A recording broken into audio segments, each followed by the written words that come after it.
modern. When you're acting with him, he's a real contemporary actor. He really lives the scenes with you. It's not old-fashioned at all when he's acting. He's lovely. Because he's about 10 years older than the characters He's in his 80s, Christopher. Yeah. He's an amazing guy. Because as I say, it's a beautiful film, very true, but this little bits of Hollywood, I think, creep in.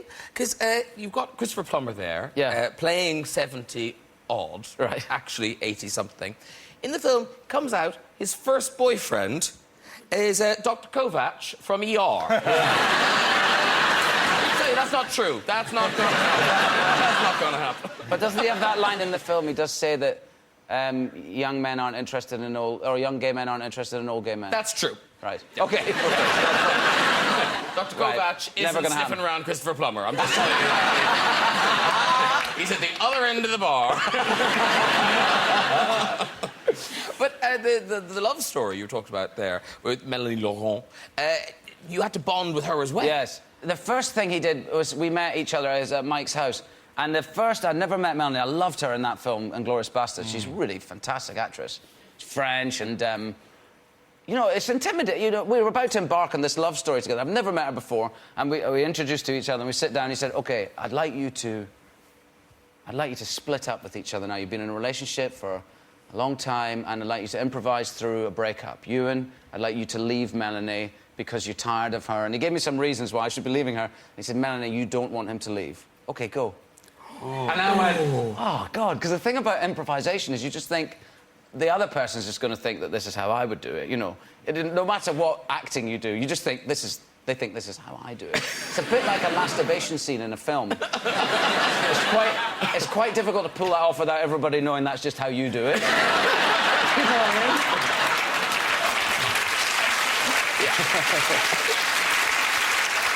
And it's very awkward if you masturbate while breaking up with someone. Yeah. Never mind you, the clue phone is ringing if that happens. She'd be out the door. Because you had to do some bonding in Bridesmaids, didn't you? We did. Well, you know, we did a little bit of rehearsal like that, and a lot of the film was improvised. So we were I was prepared for that a little bit. Well, we kind of just played a lot of games. Like, there's a scene where we're kind of sitting on a cop car, and I play a cop in the film. Right. And we would just play Would You Rather a lot. You know that game, Would You Rather? It's a pub game, yeah. Yeah, like, would you rather have a nipple on the end of your nose or a tooth growing out of your cheek? Or would you rather have to eat a bat full of poo or have a small bird poo in your mouth every morning for the rest of your life? I think that's easy.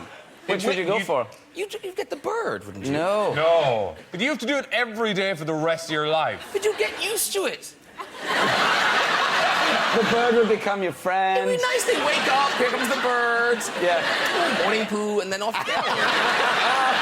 And I suppose, full of poo. I suppose a bird poo is only quite wee, isn't You it? could go for a very small bird. Get a No, you don't get A to choose. hummingbird. That's- No, you don't get to choose. What is it, an albatross? It's a raven. You said a small bird. I just said small bird. A small bird. Can I ask you one? I'll think one. Yeah. When you're at Glastonbury, right, and you go backstage, and there's Beyonce who's waiting for you back here. My friend, yeah. So would you rather, when you go up to her and you're speaking to her, would you rather sneeze and have both barrels blow snot all down your face, or cough and shit yourself?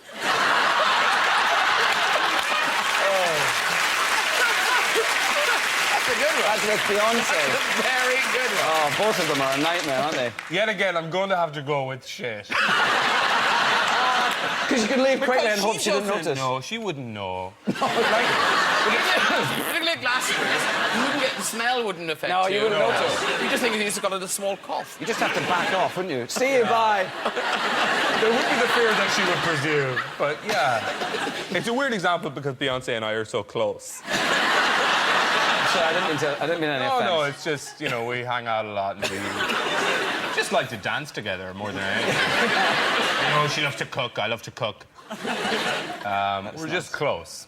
Yeah. I don't want to talk about it. No, listen, I just plucked it as an example out there. Yeah, I didn't mean weird. any offence by it. It's weird. We're just really... really, really close.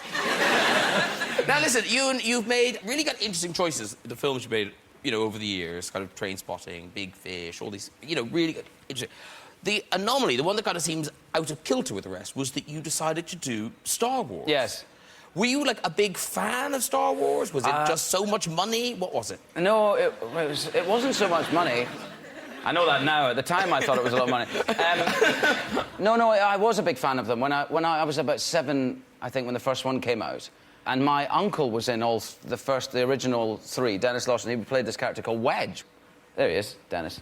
I said, Dennis, what... I think I'm getting close to getting this cast in Star Wars. And he went, don't do it.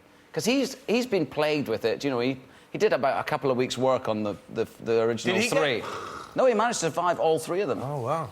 He was an X-Wing pilot or something. And, but he just said, if you want to have a career after you're 30, just don't do it, Ewan. But he was wrong, so, you know. Luckily, I didn't listen to him anyway, so it's fine. What an idiot. Yeah. But it must have been a weird thing, because presumably at that stage in your career, you thought you were famous. Yeah. But then you did Star Wars, and it must have moved into a whole different realm. I don't know. I don't know, because I thought I was really, really famous, so it didn't really make much difference to me. I was walking around just being famous. You know, of course you know who I am. God, I'm famous. No, I suppose it did change things. But ultimately, I think the film itself was the star. You know, Star Wars was the star of our ones. And whereas before, I think... George was limited in the technology they had available, so the characters became, you know, more iconic in a way. And because he had so much more access to technology in the ones that we made, that became more of the star of Star Wars, was the kind of effects and the technology and everything. And so I've been left kind of not that bothered by them, really. Because didn't you visit is it a Star Wars set museum or something in Tunisia when you were on one of the bike rides? Yes, that was one of my less famous moments. There's a set, you know, Uncle Owen's place in the original Star Wars film. Uncle Owen and Aunt Peru, they live in this hole in the ground. Oh, it's like a dugout thing, yeah. So that still exists. It's a tourist attraction for, I can only assume, really serious Star Wars fans who go to Tunisia to find this hole and go down and look at the old props and stuff. It's a bit sad, really. Not them, not the people, the place. The place itself. Yeah. We were on our motorcycle trip long way down. We were going past it, so we stopped and we said we should go. It'd be funny. So we went down there, and I didn't get recognised by anybody. Not one person. I was wearing a long way down T-shirt with McGregor written on the back of it, like, all the way across my shoulders. Not one person recognised. I found a poster of myself, which I stood next to for about 20 minutes. nothing. Not one person. So disappointed.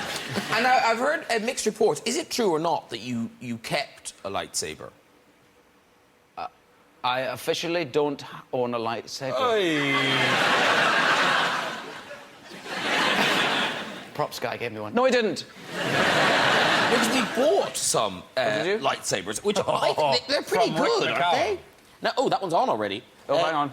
Oh, hang on. You have to know what you're doing with these, you see. You do, though. Oh, yeah. Do you want that? Is that which one would you like? Which one looks like yours? The one in the middle is, I think, the one I use. That's Alec Guinness's one. Oh, then it's yours. Yeah. Yeah. Oh, my God. These are really nice. It's amazing. How do you turn that one on? Can you bang them against each other? Will they break?